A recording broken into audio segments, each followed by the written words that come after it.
Your customers are craving a great tasting, authentic pizza experience. That's why we offer Primo Molino Neapolitan style flour, an affordable, high performing flour that's a great alternative to imported Italian 00 flour. It's milled right here in North America, so you can always count on authentic crust texture and taste without the imported flour price. Using an imported flour today? Check out ardentmills.com to request a sample and try it for yourself. Welcome to a fresh new episode of Checking In. I'm Josh Keown. Joining me today, Miss Denise Greer. Good afternoon, Denise. Hello, Josh. Today we're checking in with Bob Wagner of Need Pizza in Cedar Rapids, Iowa. Iowa. I'll get that right. First off, welcome to the show, Bob. And secondly, that is an absolute fantastic name for a pizzeria. Hey, thanks for having me. And, pizza's my favorite food, so that's why we had to go that route. I mean, I love it. That's like Need Pizza. That's an amazing name. I love it. And what's fun is you're in Cedar Rapids, Iowa, and you're actually serving kind of your own spin on a New Haven style, correct? That is true. I learned a lot when I was in Chicago with the famous Bill Jacobs at Peace Pizzeria, and kind of created a hybrid pizza crust with some of the Naples style training that I had, and kind of just came up with a new spin on it, but using a lot of the traditional aspects of it as well. So did you work with Bill at Peace? Absolutely, yes. Oh, We wow. love That's I awesome. worked for Bill, yes. Yeah. So when were you at Peace? Would have been 2006 through 2012. Oh, right on. Wow. I was He still there was- at some point while you Yeah. were I was there. there when Peace won our Independent Pizzeria of the Year then, because I think that was Okay. around 2011. 2012 or 2011. Yeah, so Yeah. you were right there with them. So that's awesome. So you Yeah. kind of, took what you learned there and whatnot. Did you move from Chicago to Cedar Rapids after that to start Not- Need? No, not directly. I went and helped open a brewery and pizzeria in Iowa City, Coralville area of Iowa, and that's where I kind of learned the Naples style, high temp, 00 flour type thing, and then so utilizing those two different recipes, found a little bit of uniqueness, I think, with our crust through the two styles. Nice. Yeah, and you So had Cedar Rapids has its own style now, and it's your style. yeah, that's awesome. Different from Quad City, all that stuff. Yeah. Right on. Yeah, man. And so here you are bringing your own take on pizza, and then you had to shut down. Can you tell us a little bit about what you've experienced in the last 6 months? I know it has been a whirlwind rough for you guys. Can you tell us a little bit about it? Yeah. Well, luckily being in Cedar Rapids kind of throws, some adversity at you here and there. We've had to shut down before, whether it be from flood scares or just other things with Mother Nature. But yeah, having to shut down was, a choice that we made. We were never forced to shut down, but And you guys did it really early. You made the decision really early to say, "Hey, let's shut it down." yeah, too many unknowns and too many things to think about where, finding what's best for our family, what's best for the Need Pizza family too, where, not knowing a ton about the virus and having people that weren't comfortable working too, because either, they had, diabetic, they were diabetic, or they had children or people in their family that seemed to be susceptible to it. So, thinking that maybe it was coming that we would have to shut down, we just kind of did it to, kind of figure things out and see what was going to happen. So we did everything that we should, from just kind of cutting off as many expenses as we could, and just, prepping for the long haul, which turns out, it is going to be quite a long haul to get through all this. So that was the main, thinking about our families, thinking about the staff, which we see as family too, just making the decision based on those things and the unknown. So Yeah. that was kind of the approach. And you've actually had something else popping up that actually affected your business recently as well. Can you kind of walk us through, what happened with this great storm that hit your area, and how did you guys respond to it? Yeah, I got to learn what a derecho is. So, I mean, a lot of people that are weather junkies might know, but a derecho is essentially like a storm that comes over land that acts like a hurricane. So we had like an hour's worth of 140-mile-an-hour winds pass through Cedar Rapids area and lots of Iowa. But I mean, it started way west of us, but it seemed to peak right over the top of us. And, people felt it in Chicago. There was damage in Illinois. So as it went east, it kind of fizzled out. But I mean, this was devastating for Cedar Rapids. We lost power at the restaurant. The whole city lost power and lost the ability to communicate. We couldn't get to downtown. We couldn't get out of our neighborhood unless we were walking. And I mean, everybody was affected by this. It was impossible not to be. So, my house, a lot of wind damage, a lot of tree damage, but then the restaurant, water damage, wind damage to the front of it, sign damage, and then just not having power means, you lose a lot of product, you have insurance claims to deal with, all that good stuff. So, downtown was one of the first places to get power back. So when we finally got power back, I'm gonna go down there and inventory what we need to get rid of, and then we just, once we had power, we let people come, just pick up ice from us, use our Wi-Fi, and just kind of find ways to communicate with the outside world and let people know that they were okay. And so just doing a little bit to help our neighbors, but that wasn't just tree removal, because we did a lot of that too. How long were you guys down for? We were shut down for, I would say, 11 days, I think is probably what it was. And, a week of that was, just no power. But then we're also, it's hard to leave your house, hard to leave your neighbors when, they're just sitting there scratching their heads and not sure what they can do, So we just my elbows still hurt from chainsawing and cutting up stuff from that week. But, it was bigger, more important things to do to get, the community cleaned up and get, make sure people were safe before we started slinging pizza again. Yeah. And then right after that, you hit your 5-year anniversary. So at least, you have all of this hard times, and then you popped up to your 5-year anniversary, which, congratulations, by the way. That is a huge milestone in the restaurant business. So congrats. Thank you. This is supposed to be my year where I kind of step away a little bit. Instead, I'm way more involved than I have been. I was going to say, quick question. Year 1 versus year 5, which one would you have over the other? Oh, year 1 for sure.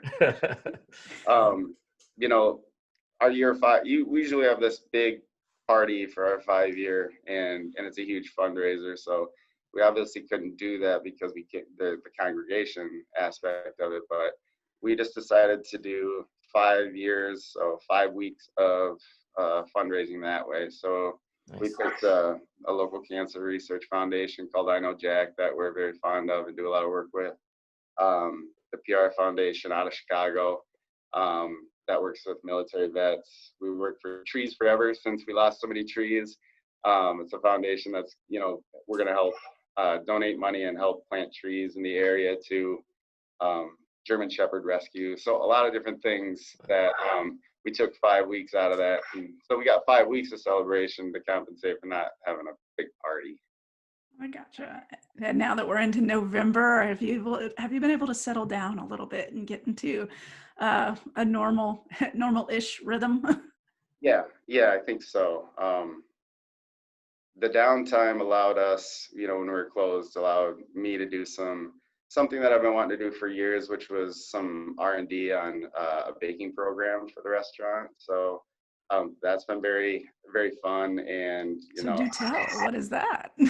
well, I like to be able to just add a baking attribute to the restaurant that, sweet, savory, something that we could do to service other small restaurants, like per se, like a burger bun, but then also, stuff that we can display out front where we're making, we're heavy into beer. So with this amazing beer batter recipe and, muffins and sweetbreads, stuff like that. I've been baking these. They're really addictive. They're these Turkish poğaças, they're called, and they're like a stuffed roll, so you can make those sweet or savory. So just R&D with that, and then adding other programs. So like a breakfast pizza program is something that we launched just this week, and some limited offerings, and really focusing on delivery. So it's given us time to just hone in on a certain few things and add more attributes to the restaurant. So now, what kind of undertaking is it to add a completely different element like a bakery component? It's there's a lot of layers. It's ingredients and finding the best and available ingredients at this time. One of the things we battle with our menu just being open now is availability of certain things that we choose to use and might not be able to have. So working around that, and then a lot of trial and error, a lot of taste testing, which I like. And if I hit more than I miss, then I get to eat well for a while. But it's just recording and figuring out what works, and the idiosyncrasies of your oven and how you're going to be baking. So what I've tried to do is cater all my recipes that I can cook in a certain range. So I've been picking recipes that are versatile. The bases can usually be sweet or savory.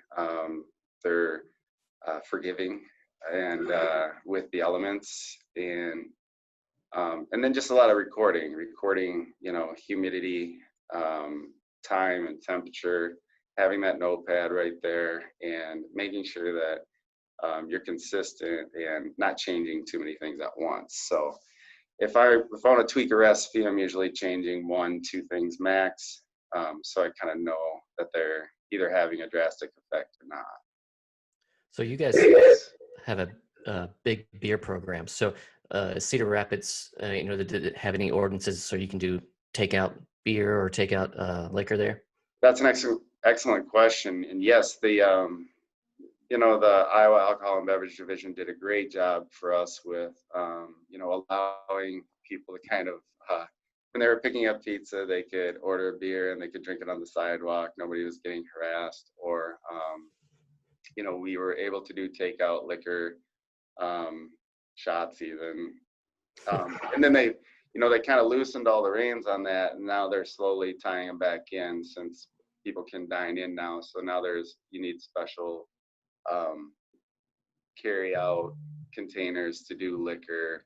You used to just kind of, like, I probably could have given you this cup without a lid and just filled it up and gave it to you in the beginning, but now they don't want us doing that. But so they kind of let us do what they thought they would need it, and then they want us to kind of rein it in, conform, and be a little bit more safe. But we sold a lot of beer. We sold a lot of Dave Aritas, which is a shout out to my business partner who makes a killer margarita. So we were just filling 32-ounce crawlers, no ice, with margarita and sending those out. Those were very you gotta let us know that margarita recipe right now. Yeah. Well, he hasn't ever shown me. Oh, okay. So he'll batch make them, and then we dispense them that way. But I do it. It involves top shelf, pretty much everything, and a little bit of OJ. Oh, nice. Always, for me, just a spritz of 7-Up or Sierra Mist, and a margarita goes a long way. So we've talked to a lot of operators about, like, about wanting to keep that in their local areas. Like have you heard any rumblings, or is there a wave for operators to try to lobby for this to happen, to keep that carry out alcohol or beer after this subsides, maybe? Well, luckily, I think the great thing is that they kind of opened the floodgates and they said indefinitely these things would be available. And once you do something like that, and I'm cautious of it in the business of not to offer too much, because then if you ever have to take it away, you can have a negative impact. Not that they would care, but if I was upset, but it does seem like they're going to allow us to do those things, and then just ask for specific guidelines that we will follow. But I haven't heard anything about them pulling that rug out from us. But if they do, then we just find a way to adapt. I mean, I was thinking, I watched some of your other interviews, and people talk about how much takeout and stuff they were doing, and this has been a big change for us, because we're 4,800 square feet. We seat at full capacity, we seat 145, 150 people. So this is a big role reversal for takeout and dine-in. So as where we used to do 82% of our sales would be dine-in, now we can do dine-in right now, but now that's down to 30%. And so the takeout has really had to be a driving force for us. And so if we can hold on to that and be able to keep sending out the beer and the liquor and the to-go drinks, that would be fantastic, because I feel like people are going to continue to do this for quite a while. And we're kind of used to it now. Yeah. It's maybe what you adapt to. Like, I feel weird not wearing a mask right now talking to you. Yeah. So. Right. That whole new normal thing was going on like the first couple months, and I was like, oh, I don't want to hear that new normal stuff. And it's like, okay, it's legit. It's what it is right now. It's hard to avoid that saying. Yep. And I tell you what, we've taken up a lot of your time, but I'll go out on one final question. As we are going into 2021, I think a lot of people are looking forward to getting rid of 2020. What's kind of top of mind for you as you go into planning for this next year? I know it's tough because of the uncertainty, but what kinds of things are you looking forward to in 2021? Well, I mean, selfishly, I'm looking forward to having people back in the restaurant and preparing for that. So preparing for the onslaught of people that are really looking to get out, and once it's safe, and hopefully we get there sooner than later. But once it's safe, just being prepared for that. Like, everybody's just come rushing out for that first show, that first outdoor show at the auditorium down the street, or the big shows that come in. But people are just going to be coming out like crazy, and making sure that we keep people under control, and keep our operations tight and under control. So that's one of the things that I'm kind of always keeping in the back of my mind, and want to be prepped and ready for. And then I'm looking to develop the other avenues that we've had time to focus on. So how we integrate some of that new, and with all this downtime, we have to get better. We have to be more organized. We have to tighten up our operations. So just fine tuning some of those ideas and trying some new things is something that I'm really interested in. All right, Bob, thanks so much for your time today. It was great to chat. Great to finally meet you. Yeah. It'll be really nice to have you guys come out here sometime. I mean, I know Iowa's kind of a flyover state, but hey, we love the Midwest. Yeah. I love going to the Midwestern cities. It's so easy to get fun. around. Yeah, it's like we can actually like have some fun there. So yeah. Yeah, we definitely like to get to Need. At some point when we can travel again, we've had it on the list for a while, so we'll try to get up there to you guys. Hey, we'll have you anytime. So thanks so much for calling in and talking with me. I needed the meeting and the time, the attention. So All right. Well, thanks. All right, Bob. We'll look forward to seeing what's happening with you and keep us posted. Thanks. Will do. Take care. See All ya. right. See ya. Bye.